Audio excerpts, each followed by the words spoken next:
was a text from Ben saying, "Hey, man, I got this great idea. It's called Blind Dance, and what do you think?"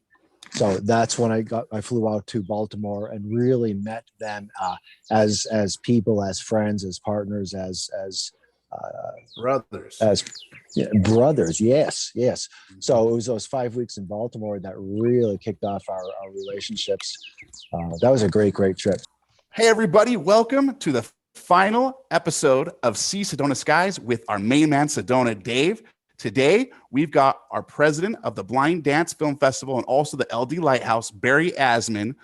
We have a phenomenal editor of film, and he's blind. His name is Neb, and he's recently been working for the Hollywood Reporter, and we're very excited to have him talk a little bit about what he's been up to in the film industry and what he's looking to do with us in the trails of Sedona. And of course, we have the one and only Sedona Dave. What's up, Dave? How are you, everybody? So great to have you here today. The glorious day in Sedona, about 78 degrees. You will be here soon. So, Dave, wait. Yes, man. What can you tell us about what's coming up on this adventure? We're going to have such a good time out here. Everybody seems to have such compatible energies, and they're all really, really high. Our personalities seem to never met most of people, but I think we're going to mesh. I think all in all, it's going to be a great set of opportunities. I believe it. Just hearing you read that itinerary was just, it's almost like mouth out the water, and it's all the excitement, not just the food, but just, the wolves and drum circles. Oh, sure. I'm beyond excited. Dynamite. Gonna be it's gonna be a great time.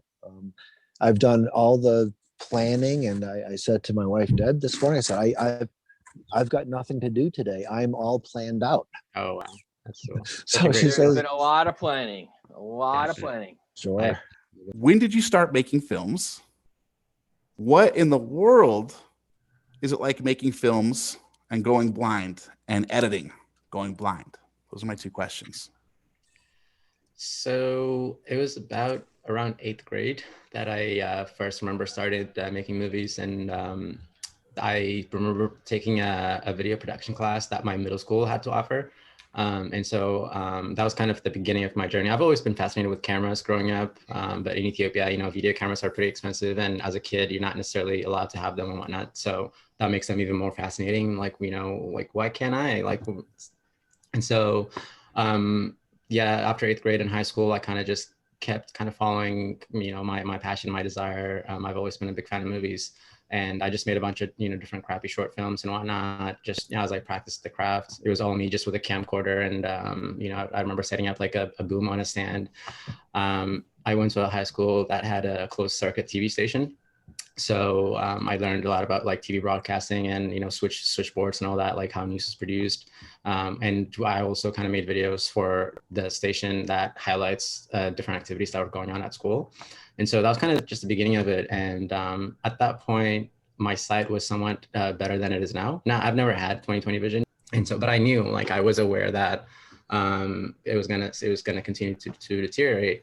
But it was just, that's all I loved. Like a lot of my interest was movies, and I just didn't see myself doing anything else. And so I figured I'll just adapt as it goes on, which is kind of how I ended up in editing. I remember having a conversation with so after high school, I attended Cal State Northridge. I majored in cinema and television arts. And so I remember having a conversation with one of my professors about how I thought in the beginning, I was, I wanted to do everything. I wanted to direct. I really loved working with cameras. So I, saw myself being a cinematographer and a lot of very, very visual part of filmmaking. And just, one thing that he said to me is about how inaccessible film sets are. It's just so much going on. It's like he described it as a construction site with, just instead of, construction equipment, it's a lot of film stuff. And being in front of a computer, being able to control it, control that environment was kind of a big part of it. But it didn't feel like I was giving anything up. Like I really did love editing as well. I just needed to kind of focus my energy more in that side of it, as opposed to trying to kind of do it all. So, and I just remember working on different projects in college, and just the flow that comes from editing. Like I would be working on an assignment, and before I know it, the sun has set in, and then it's morning again, and all that time is just. So it was just kind of a sign of like, wow, I really do love doing this. Yes. And it really just went from there. I graduated Northridge, and I was very fortunate enough to be offered an internship at the video department of the Hollywood Reporter. And then that was another eye-opening experience. Learned so much, met some incredible people, which then led to them bringing me on as a full-time editor, which was what I've been doing until last spring. And that experience ended as a result of COVID. Our entire video department was laid off because of COVID. But all around, it was an amazing experience. Learned so much. Met people who were so understanding, so accommodating in terms of what I needed, how I could best do my work with the vision that I had, and what kind of help and assistance I needed.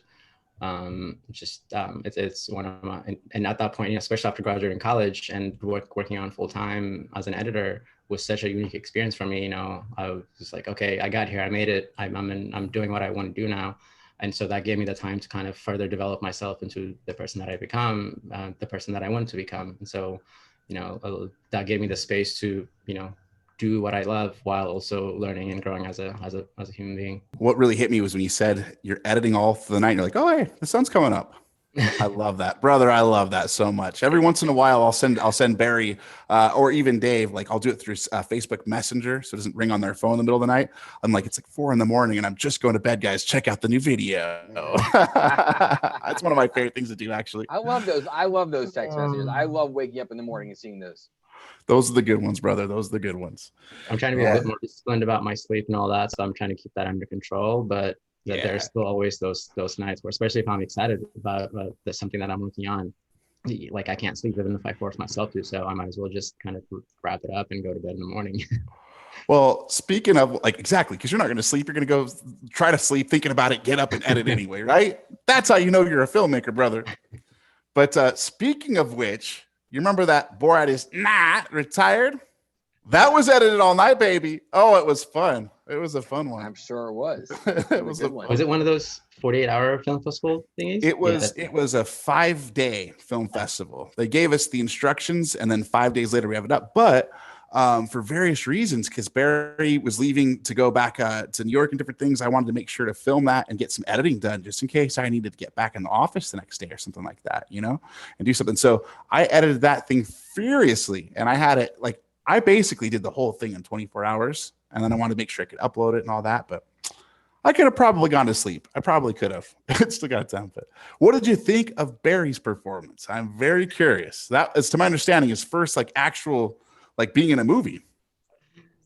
It's there's an authenticity to it, right? Since you guys are making a mockumentary, you're kind of interviewing him as a documentary filmmaker, and so he's acting, but at the same time he's being himself and letting using his own personalities. So I think that really helped. I just looked like I was watching a documentary almost, So I don't it was really fun to watch. You guys have such a awesome chemistry. It's clear that you've been working with each other and whatnot. And so it was really fun to watch. When he started laughing at the very beginning, I was like, we got gold right here. So that was pretty good. Singing too, I gotta, that was nice to hear. We've gotten multiple people emailing us saying, so how do I apply for VI Idol? And I'm like, you guys know it was and I thought, wait a minute. Why would I tell them there's no such thing as VI Idol? We are blind dance. We make stuff like that. We make stuff like that. So we could just go ahead and make it. So we're talking about VI Idol. We'll see. That's so cool. Just a little quick in terms of music, that's also a big passion of mine. Especially since the pandemic and having a lot of time, I've been teaching myself how to produce music, and which is something that I would like to pursue parallel to the work that I'm doing in film. But music is a big part of my life. I love, what regard, playing an instrument, or more of the writing and creating of the music itself, or promoting it? Yeah, so more like writing and creating the music itself. I started with GarageBand, which is a free software that comes with Apple, and it's really incredible what you can do with it. With just if you connect the MIDI keyboard to it, with a little bit of music theory, there's so much you can just do with such a free thing. It's something that comes for free with your computer. And then as I kind of learned more about how it works, I moved up to getting Logic, which is kind of the pro version of that. It just comes with more sounds, and I was really excited to explore, what else I have to play with. And so using a keyboard to play virtual instruments to kind of compose music. Kind of right now, I'm just making instrumental music as I'm learning the process, and eventually, I'd like to get into songwriting and piecing and all that stuff. I can't wait to hear what you put together, what you compose after Sedona. Oh, dude, tell me about it. So, are you gonna bring a little MIDI keyboard up with you? I have this thing here. It's a little bit heavy. I don't know if I can. I'll have my iPad, so maybe I can also do it on my iPad. But I'm not too concerned about making music while I'm there. I just want to take in the experience. But I'll see what I can bring with me. That'll be interesting, just to film you doing it if you can. That'd be really cool. Okay. Just like, this is how it's done. Like, that's literally the type of stuff I want to show people, is like, wait a minute. You're blind and you can operate all sorts of applications that I think you need eyes for. You don't really need eyes for these programs, guys. So, and especially, sorry, go ahead. I was going to say, I need some help, by the way, on sound editing in particular, dude. I could really, really use some advice. So maybe you could let me pick your brain a little bit.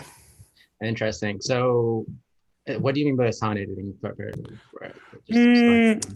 I'll talk to you about it off camera, quite frankly. Okay. I don't want to expose my ignorance recorded live forever. As an editor, I actually, and they think when I tell people that I'm visually impaired and I'm an editor, they say, so you do the sound? I'm like, no, I actually prefer picture editing. I mean, when I say sound, I love working with dialogue. And so, just chopping up dialogue, just making sure it flows smoothly, that is something that I'm pretty confident at. But, when it comes to sound editing, to actually, sound editing and mixing that goes on. I mean, if you're talking about Hollywood films, like that's a whole host of things. You actually need to have sight to be a sound editor, because, you're syncing different sounds to the picture you're seeing, and there's a lot that goes in it. And so that is not, I still have a lot to learn on that front. But yeah, we can definitely talk more about that off camera. Okay. I'm very curious. I have so many questions. I really, really have so many questions, and I don't want an audience for them either, because I don't know some of the terms. Like, in the program, that one thing that does this, you're like, yeah, it's called this, and go, okay, yeah, that thing. Yeah, from what I've been talking to you, I feel like I think we both have different knowledge in different areas, and I don't. I feel like I still have a lot to learn. Is basically what I'm trying to get at. Don't expect me to have all the answers for you. Hey, brother, that's cool, because I am all about learning with people that have a good attitude about that learning. And my little brother gave me one of the best compliments. He says, now, Ben, you got an ego on you. And I'm like, yeah, I do. And he says, but I've been really surprised how humble you are when you want to learn new stuff, and I guess I got to this point in my life where it's like, I've decided I'm good at certain things, and I want everybody to know that, and I'm not embarrassed about it at all. And it's like, I know that I'm really good at a couple things, but I know I need to learn some things, and I'm not embarrassed about that either. So I appreciate that attitude. I look forward to learning with you and kicking ass with you too. It's gonna be awesome. Collaboration. Yep. Mm-hmm. That compliment definitely sounds really great. I'm definitely trying to keep my ego in check and always trying to stay humble. So I think that's the best compliment you can hear. Hey, Neb, do you know anything about the organization Respectability? Of course, that's where I met Michelle Spitz. Get out of town. I did a fellowship with that. I attended a summer lab with them, which is a summer lab for people with disabilities, entertainment professionals with people with disabilities.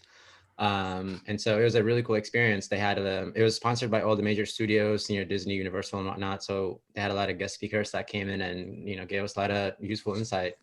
And then after that, they brought me on as a fellow. So I was doing that for about till about January or February, since September. Wow. Wow. I was going to apply for that last year, and I just didn't quite do it. I did this year, and I got next rounded on it. I really hope I'm finalized in it. I'm excited. How many rounds are there? I didn't even know there were rounds. By rounds, you mean in terms of if there's an opening? I'm not quite understanding what you mean by rounds. Well, maybe I'm in. They sent me a thing. They said, congratulations, we're being advanced to the next stage, which is an interview process. I think that's it. I think you're in. No way. You're going to be speaking with Lauren Applebaum, which is amazing. That would be really awesome for you, man. Especially, just the position you're in. I think you'll get a lot out of it. I did. And I believe their motto is fighting stigmas and advancing opportunities, or something along those lines. So it's not just Hollywood. It's more like an all-inclusive kind of, they do a lot of work in politics, a lot of work in a whole bunch of other areas. and Lauren Applebaum runs the Hollywood division, which is kind of their main mission is to make sure that disabilities are represented authentically in movies and TV shows. I love that. And so, I respect it. There you go. One of the coolest, like one of the fun things that projects that I've done as a fellow was to read scripts of shows that were being developed right now, to give feedback on, they pick who would be the best for it. And when there was a blind character, they chose me to do those projects and basically giving feedback on what I thought of how the character is portrayed, which was, I'm looking forward to. I haven't read a lot of scripts, so it's like an opportunity for me to like read a script from start to finish and kind of visualize it in my head. So I'm looking forward to how kind of that comes together. Do they give you like projects to do, like little film projects, some projects like, commercials or something like that you're supposed to make? So it's not so much, you can kind of get involved with them if they're doing something on the side. Like when I was doing my lab, ADA was celebrating its 30th anniversary this summer. And so I helped them edit a video it was kind of like participants of the lab kind of sharing what the ADA meant to them and whatnot. And so they involved me in that project. And so they're not necessarily like design projects for the lab members, but as you get to know Lauren and all the other members of Perspectivity, they'll kind of bring you in some of the stuff they do. That's cool. That's what I'm wanting to do. Yeah, Want to collaborate. Totally. And that was kind of, I don't know if they're still there, but they were, when I did my lab, there were senior advisors from last year's lab. This filmmaker Nazreen and Leah was one of the other, like they just had this awesome core, like, there's like 4 or 5 people that were responsible for putting the lab together. And it was just, it was kind of like, I felt like at home, like it was just people that were, doing all the things that I plan to do or that I want to do and just very open and loving. And I really enjoyed the atmosphere. And so I just knew that was the people that I wanted to work with. And so, thankfully they felt the same way about me and they offered me the fellowship in the fall. But all around, they're really wonderful people. How long was that fellowship for?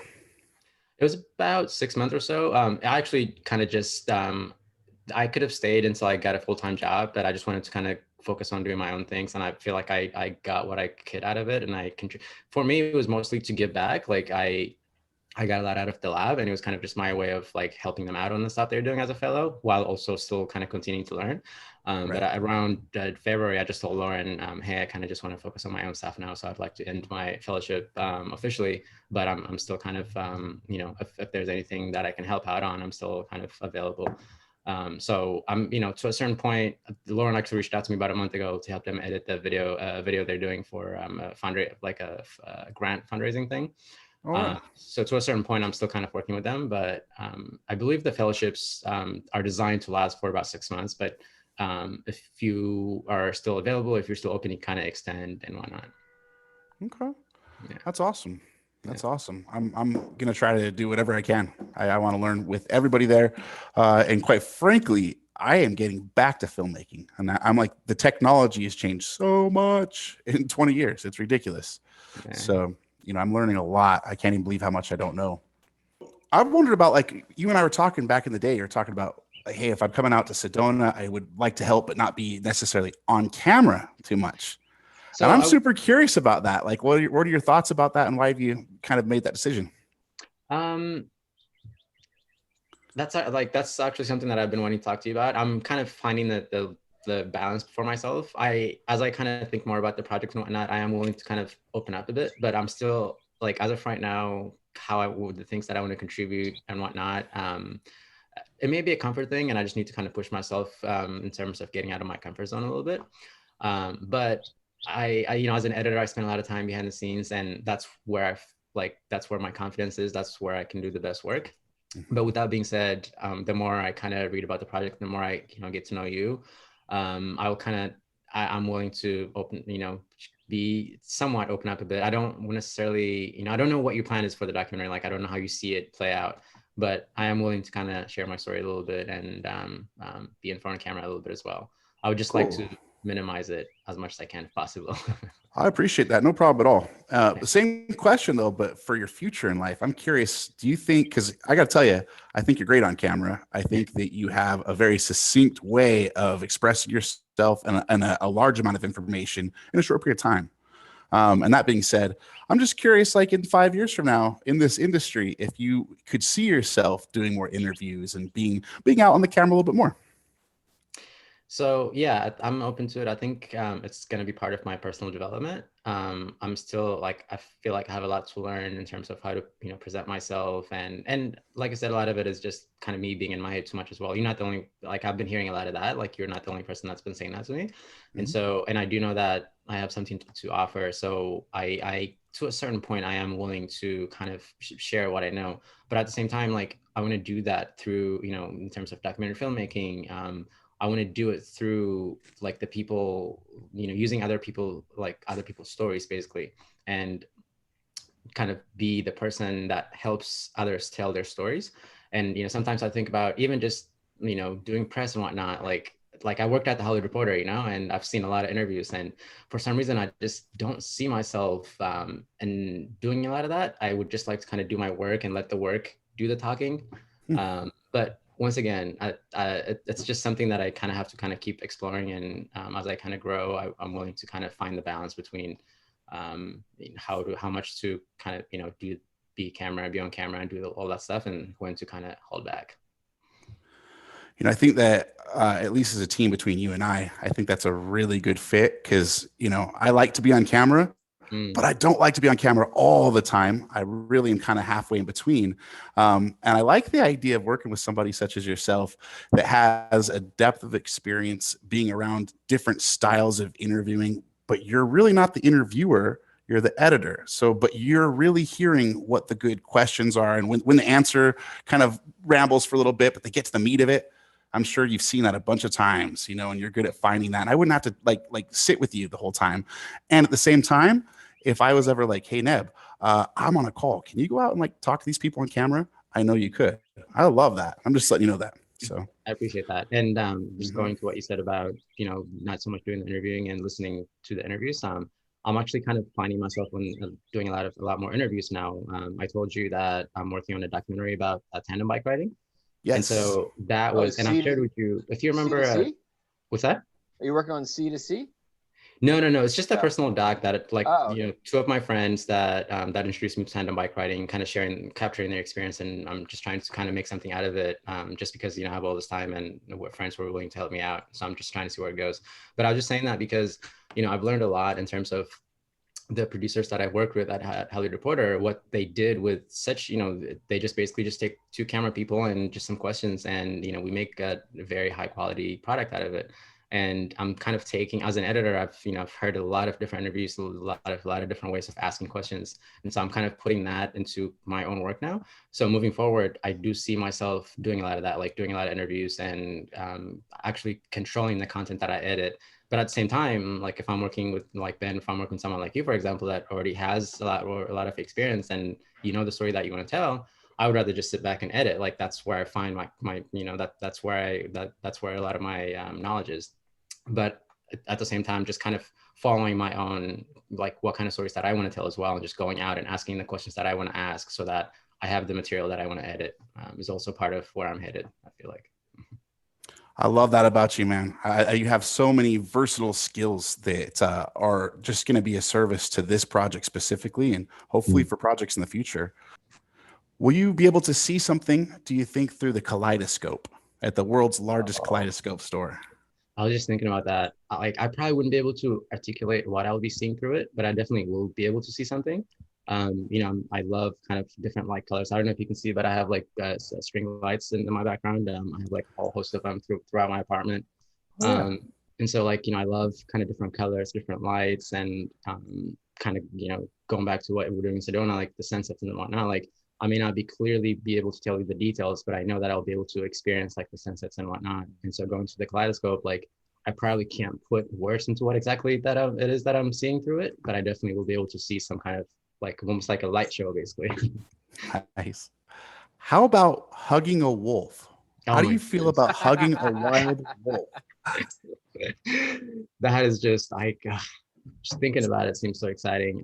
I just want to, I basically want to make sure that the people that are letting it, you know, I just know that having the trust that I'm safe. I put my trust into people that know, like I'm assuming they know what they're doing.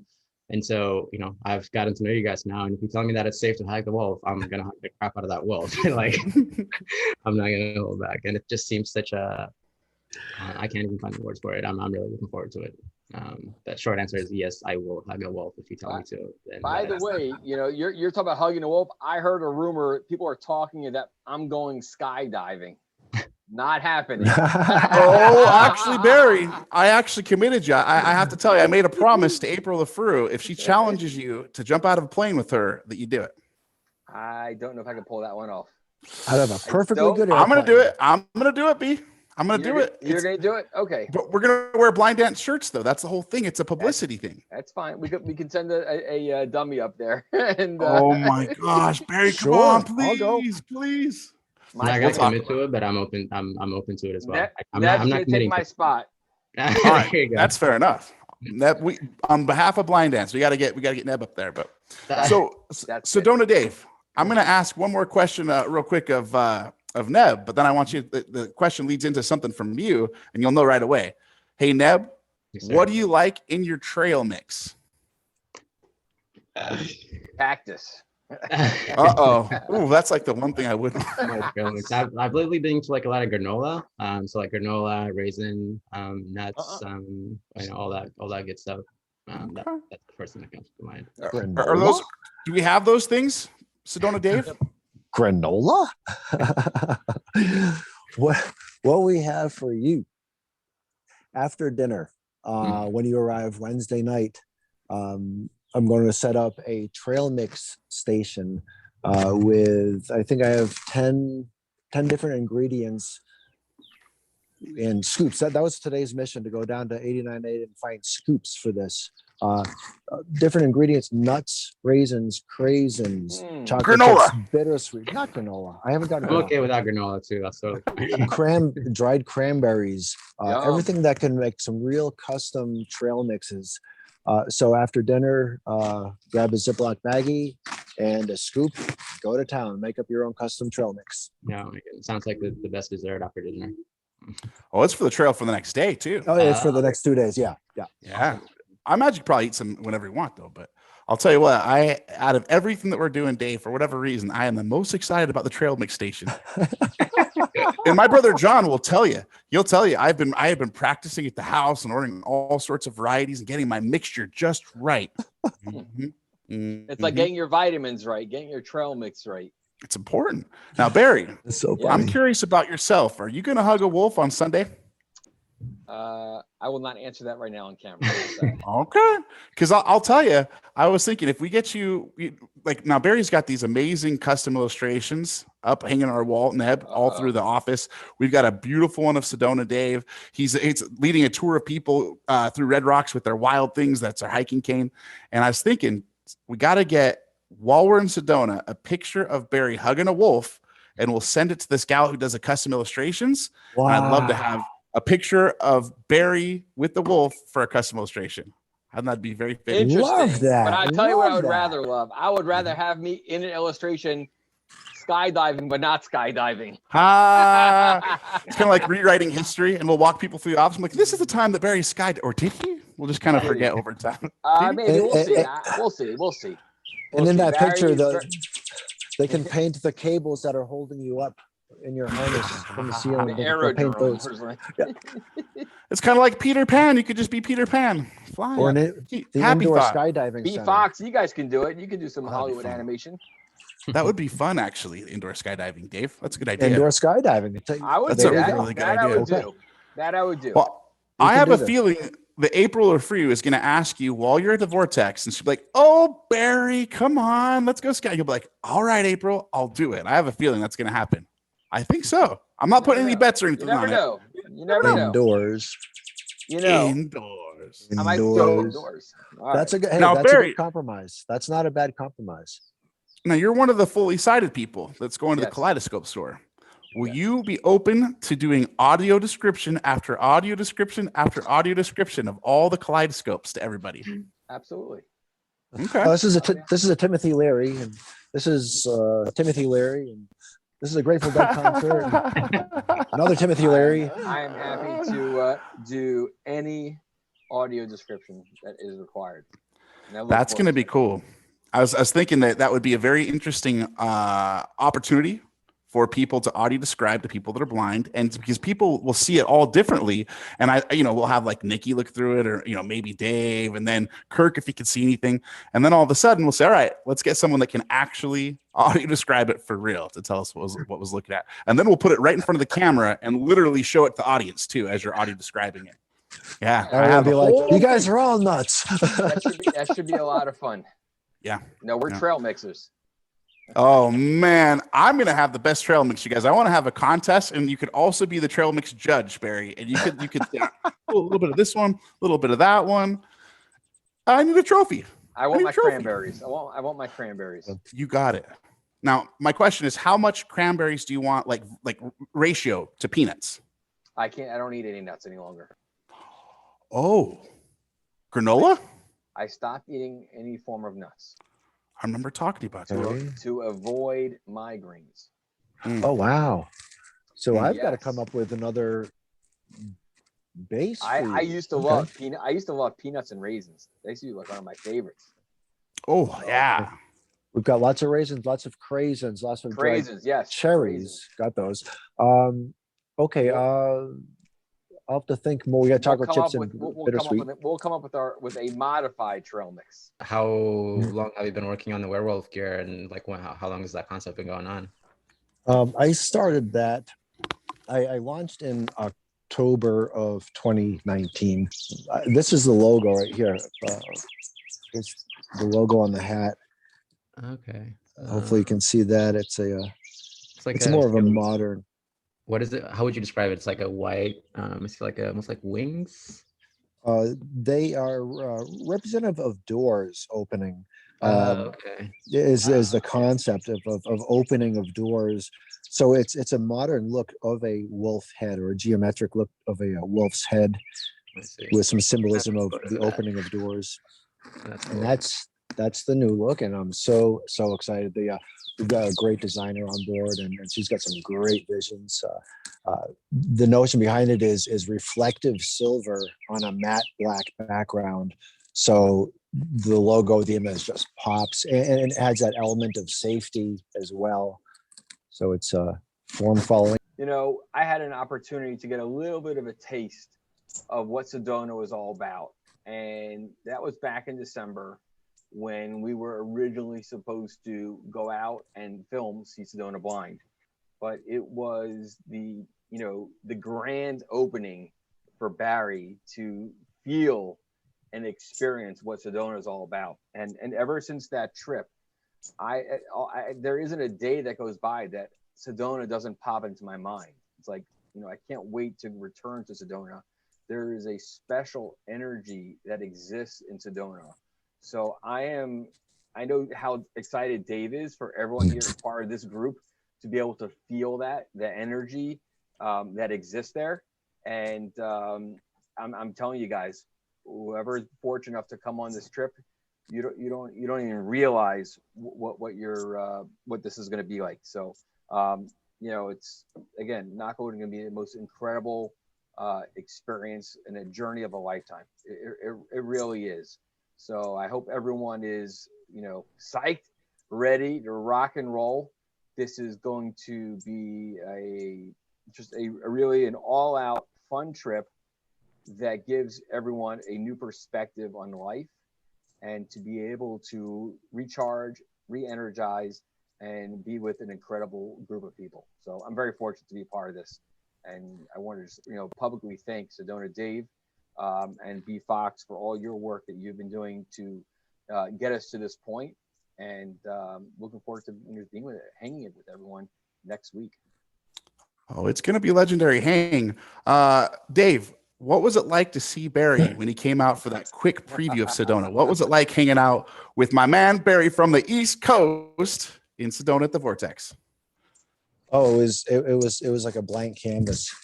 It was a big blank canvas. He's in his fine, good clothes and his loafers, and I'm like, I can work with this.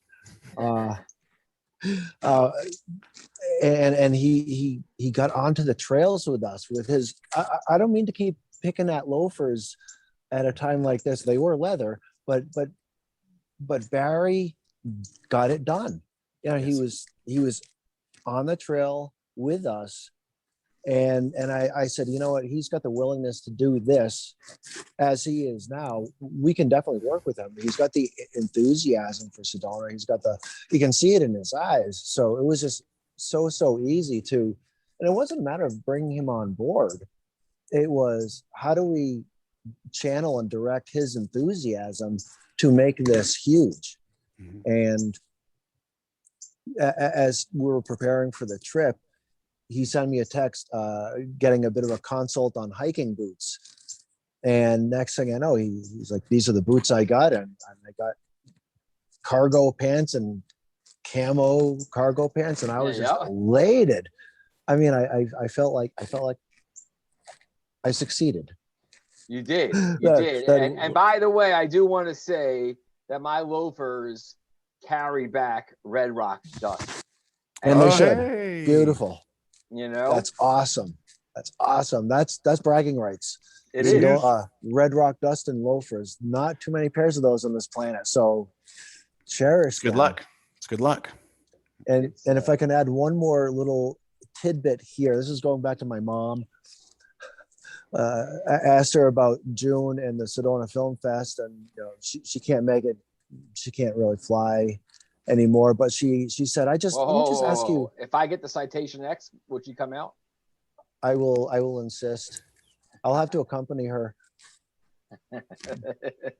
Again, the flight alone was worth the trip, but I was talking to her about the film festival, and she said, let me just ask you one favor. Will you please dress appropriately?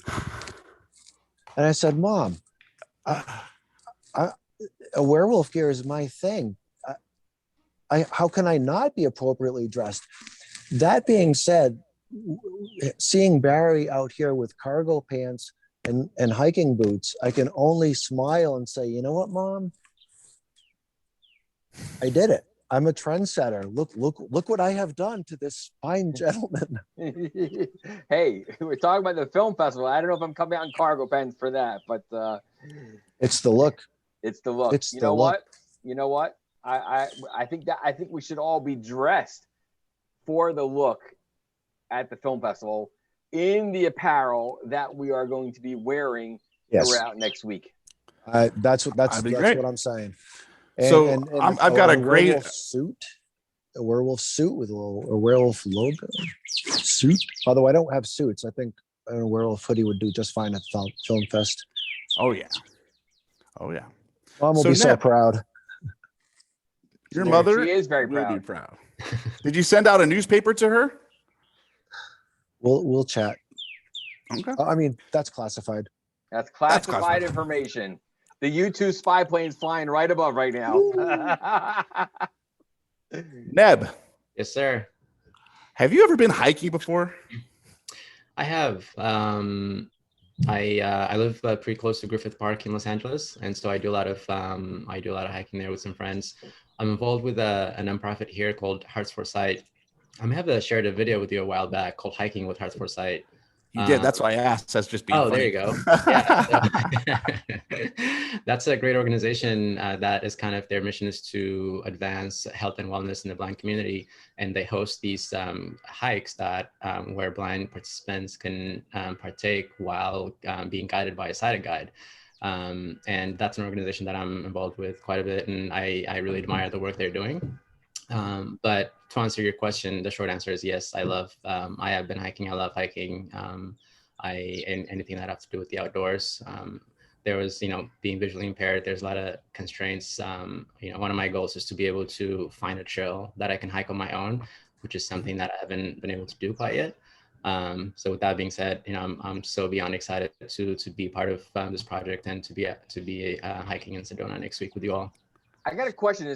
I have a question because Neb says he wants to be able to go hiking on his own, right, and have that comfort level. Sedona Dave, will participants in See Sedona Blind be able to take home their wild thing? That is the $1 million question. Yes, absolutely. Excuse me. I'm dying to pick your brain, Neb, about hiking, about mobility training, canes, what you find are your obstacles, what's getting in your way of hiking solo. And I'm dying to see how this off-road cane that I put together feels in your hand. Now I've got something really huge to focus on, Ned, on the trails with a wild thing. That's definitely a conversation that we can have in detail next week. The short answer to your question, though, is, and the biggest part of what's holding me back is myself, like the anxiety, the fear that's created in my brain, just, that comes from the discomfort. And a lot of my journey as as someone who's visually impaired has to do with getting over those fears, getting over those anxieties.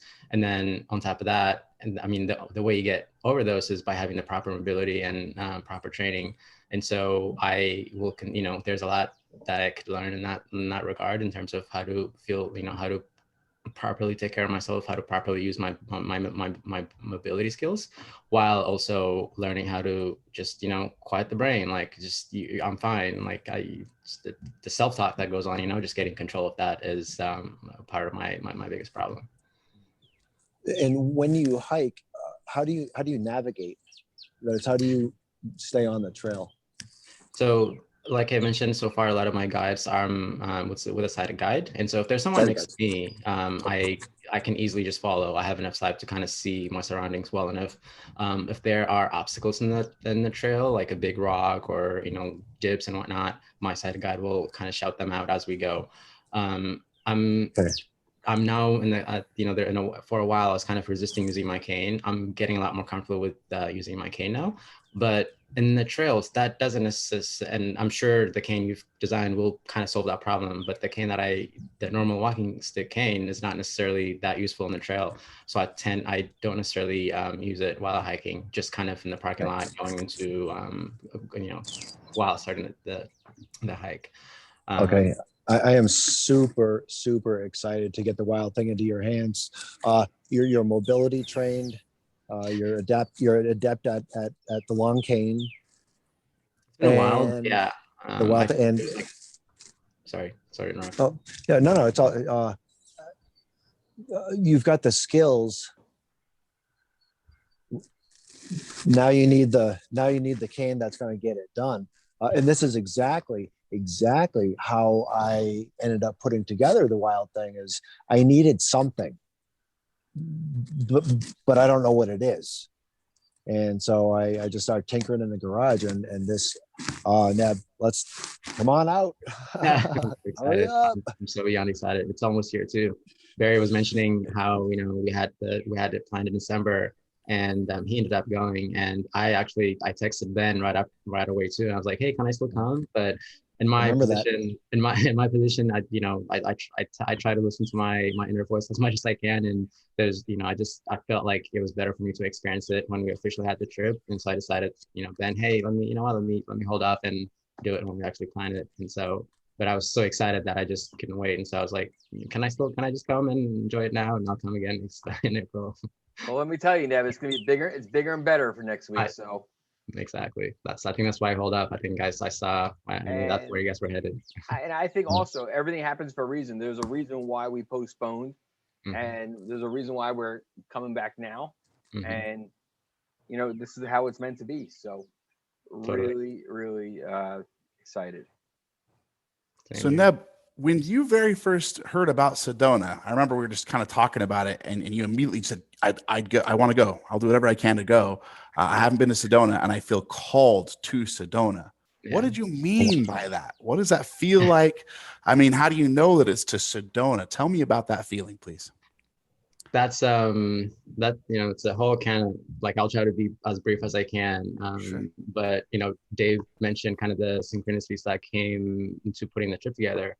And in my life as well, there's just a whole sort of synchronicities that happen, that kind of the reason that I ended up here right now in this fall, basically. I've been hearing a lot about Sedona through various different, people. There's a song called Sedona by a band called Houndmouth. I don't know if you're familiar with that, but that was kind of my very first time hearing the word Sedona. I've never really, heard of the city. I didn't really know much about it. but that was a very catchy song that was basically one of the songs in my music library. Kept coming up too. Like I usually just shuffle my library when I listen, but it just kept coming up, and I was and then since then I just kind of basically started Googled it, and I found out it's a city in Arizona, and just learning about the community. It felt like it was just like unfolding. I feel like all these and I met you shortly through a mutual friend. One of my friends just took a trip there, so it just kind of kept coming up into my life, and as I found out more about the people that have been there, and as I kept finding more about the city, I just I've really felt drawn to it. Someone who loves nature, who loves hiking. It was just and the kind of the last piece was hearing about the trip that you're putting together, and I'm just like I got to go on that trip. Like it's my people, like people that struggle with the same things that I struggle with, taking part in a community that seems to have a lot to offer. So yeah, I don't know if that answered your question, but it was just I kept hearing about the city and through so many different people and sources and whatnot, and when I got the opportunity to be a part of it, I was so grateful and so excited. Could you tell me a little bit more about your fellowship that you did with Respectability? Because as you know, I've recently been, I'm thinking I got one step left, but I'm going to be part of the Respectability Summer Film Camp. Yes. And I was really excited to talk to you about that earlier. Definitely. I'm really excited for you. I think you will get a lot out of it, and it's a great group of people. So the timing of that actually for me worked out. And once again, going back to synchronicities, like that was another thing that came to my life. That layoff from my full-time job happened around May, April. And I was in the summer, I had a free summer to, basically figure out what I wanted to do with the summer. And I got offered a spot in the summer lab. I first heard about it from a friend. And I looked into it and I applied for it. And it was, it's Respectability. It's a big nonprofit organization that their mission is to, I think their tagline is advancing opportunities and fighting stigmas. And so they work in a various aspects of disability, whether it may be in making things accessible in schools, in politics, and a whole host of areas. And they have a Hollywood division, which their mission is to make sure that disabilities are represented authentically in movies and TV shows. And so that was the division that was putting on the lab, and the lab was sponsored by all the major studios, people from, it was sponsored by Disney and Universal and a whole bunch of other studios. And so we got to hear presentations from those studios about, various different, for example, I remember learning about the Disney has this thing called like an incubator for short films, and Launchpad is I believe what it's called. And I've never heard of that before, and I probably would not have found about that if it wasn't for the lab. And that was just one thing. It was just there was like a sense of like being at home, where when I was talking to the participants, the things they were sharing, the things they were struggling with were all the same things that I was struggling with. Mm-hmm. And then at the same time, there's two paths per se. There's a beginner, someone that's just new to the industry, and there's someone that has done a few things. I forgot what they called it, what they labeled it as. So I remember that.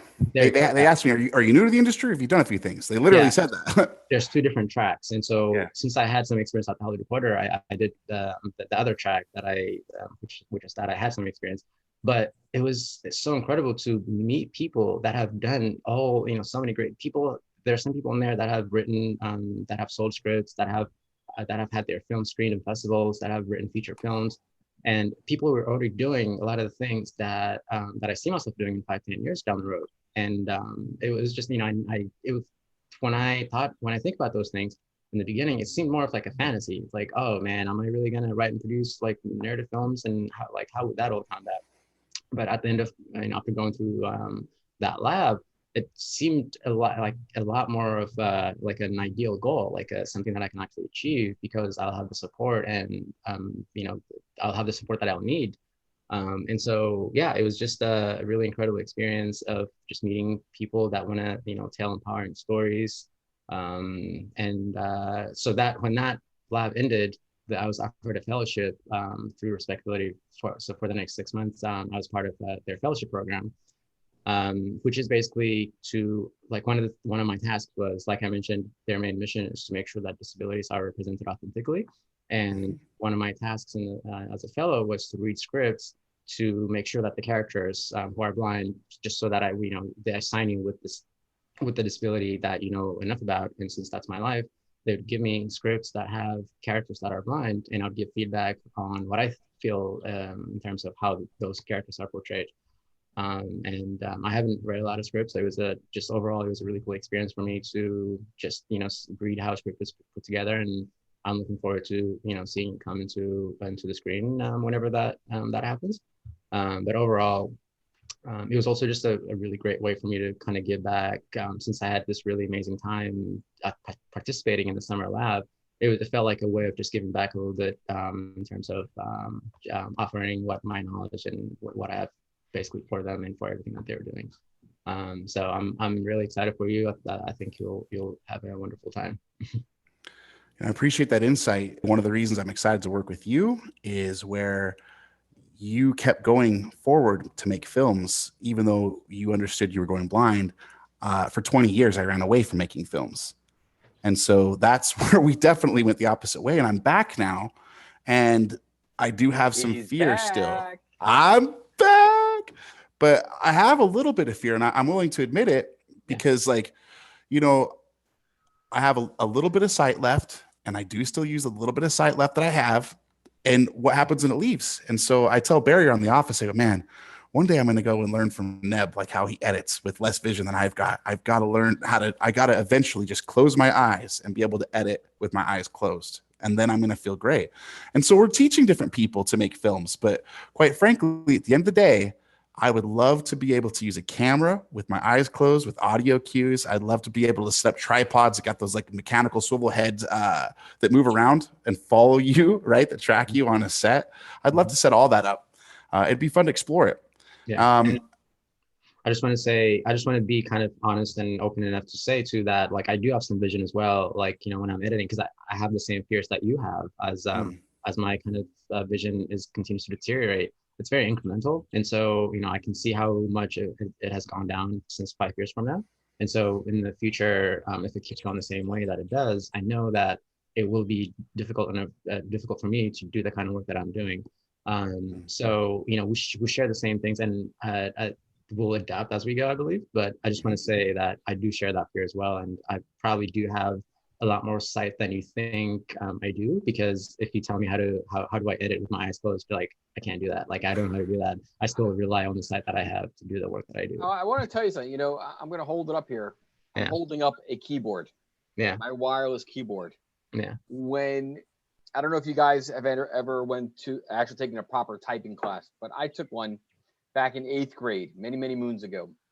And I remember when I started off, I was just constantly looking down at the keys. But over a period of time, you start to get really comfortable with the keyboard, and then you train yourself to be able to type without looking at the keys. And I think it's something that what I'm hearing and listening to the conversation as far as film editing and by listening and cues and sound, I feel that when you have that familiarity and that the various keys and the shortcuts and the functionality, it will become second nature. And that is how, I anticipate you will probably be, proficient in editing with your eyes closed. That definitely makes sense. And yeah, I'm seeing a lot of that too, where it's second nature now, like especially after knowing the shortcuts pretty well. Like I'm sometimes not looking at the screen too much when I'm kind of pressing a key in the keyboard. I went through the same thing as you in terms of learning the keyboard. And I feel like I learned in high school how to type without looking at the keyboard. And looking back at high school, I think that's like the one thing that always stands out as the most helpful thing that I've learned. Can I tell you, Deb, I say that all the time.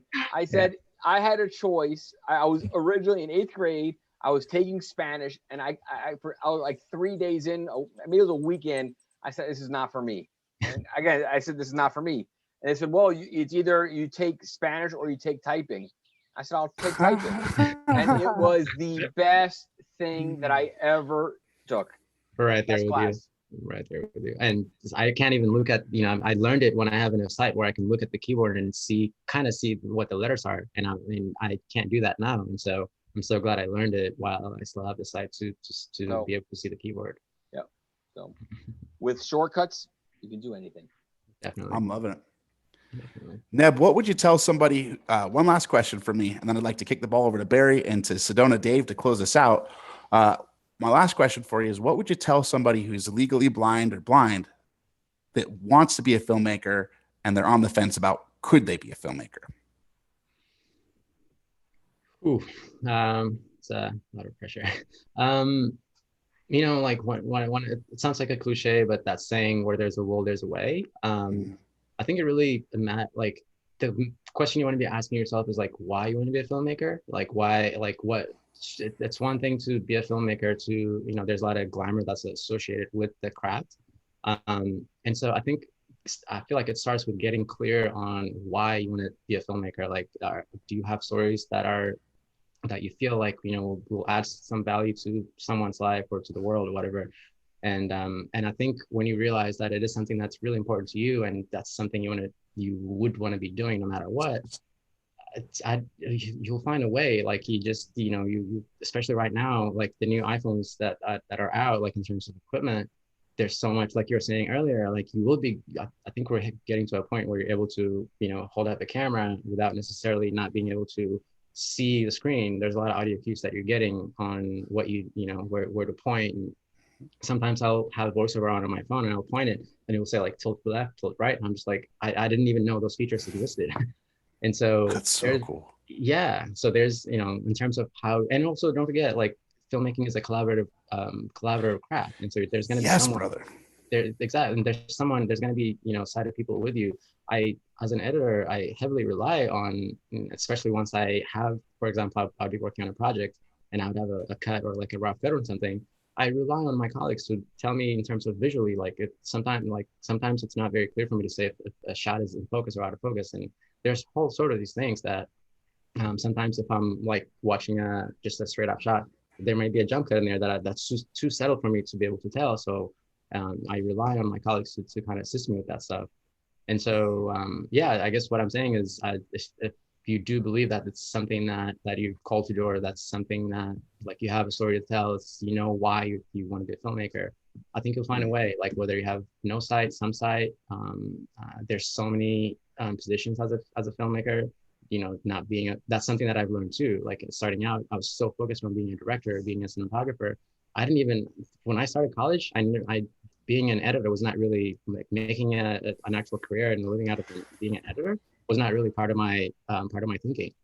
And so as you kind of go down the journey, like there's just a lot of learning, a lot of like opening that happens in terms of how you're actually able to do it. So I would say just focus on the why, like why you're gonna be a filmmaker, what kind of stories you want to tell, and what you have to offer. I really appreciate that. Very well thought answer. You know, thank you. Barry, have you got any questions for Nabe? Neb, pardon me. Nabe, I don't know where that came from. I know it's Neb because it's Beneb. I don't have any questions, but all I can say is I can't wait to be there face to face with Neb next week. And I'm looking forward to creating, you know, new friendships, new bonds that are going to last forever.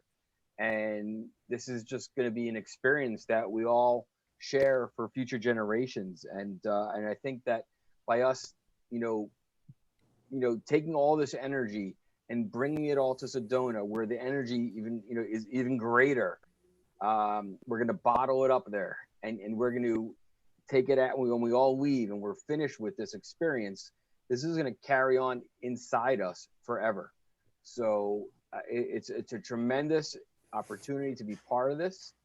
And I just look forward to sharing the time together with everyone and being, you know, just as one of our participants, Allison says, you know, she calls us the tribe. This is the tribe.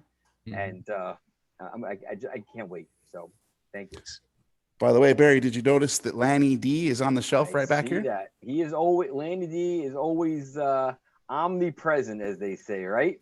He's looking over. He's looking over. He is. Yep. He keeps his eye on me, Barry. He keeps me in line. He tries his best. I know. I had a word with him, you know. I know it. I know it. My man, Lanny D. Yep. And Lanny D. I don't know who that is. Lanny D is the namesake of the organization and one of Barry's best friends. Yes, and Lanny will be with us in spirit next week for sure. Mm-hmm. So that's why the middle seat is open. Hey, I like that. Yep. We'll be mile high with our man Lanny D. Yep. So Sedona Dave, are you in the house? I am in the house. I'm outside of the house. Where's Griff at? He's on the couch eating bonbons. Okay. No, he's laying low. B. I am personally super excited to see Neb take to the Wild Thing. It sounds like a Wild Thing has found its home in Neb's hands, and I want to see the progression from being guided to using a cane on a trail. Neb, what I've done is I've taken a Camaro and I've converted it into a Jeep. So what it is it's an off-road cane that's going to provide support, strength, stability, Whoa. tactile information. Hold on. A Hummer. It's the H3. Yeah. the H3 of So with a 2-inch rolling tip that I've tried. I don't know how many different tips out here. What works best? This. I think I found the combination of grip, strength, tip. I'm just really excited to see you with it in your hand. So that's what I'm looking forward to with Net. That's where I am. I'm really excited. Is it? I know I'll learn more about it, but is it foldable as well? Like if, for example, if there's parts of the trail, like how portable is it? It does collapse into 3 sections. Gotcha. Yes. That's awesome. And it's strong enough to withstand over 300 pounds of vertical load. So as you're coming down, if you need it to support you, that's what it's there for. Awesome. That's sometimes I like kind of let somewhat be free in terms of not having to, especially if it's wide enough where I am able to comfortably use my vision. It's nice to have the option of just being able to just hold it in my hand. Yes, definitely. I do shorten it up when I'm going up steep sections. That does happen too. But it's got an 18-inch grip handle, so there's plenty of travel room. Not just the 6 or 8 inches of grip. It's an 18-inch grip section. So it's designed with you in mind. Oh, I like that. Somebody write that down. It's designed with you in mind. Here's your tagline. The blind cane. Wild Thing. It's designed with you in mind. We need to get Travis Barry on that one. All right, you guys. Unless there's any other questions from anybody, I really appreciate it. It's been 2 hours. Thank you for your time. Wow, what a great time. 2 hours guys. flew by. Thank you, everybody, for being here with me today. Yay. And Barry's muted. I see Barry's. I see you talking. And Barry's about to head to the train station. So Barry and the Jets. Hey, no flying today, though, Barry. Yeah. All right. All right, so, everybody. Have you guys ever seen the movie Top Gun? Oh, yeah. Okay, just making Can't wait for the new one. All right, brothers. I'll see y'all soon. Over and out. Thank you. Bye, everybody. Thank you, everyone. Guys. See you soon. Bye. See you soon. Bye-bye.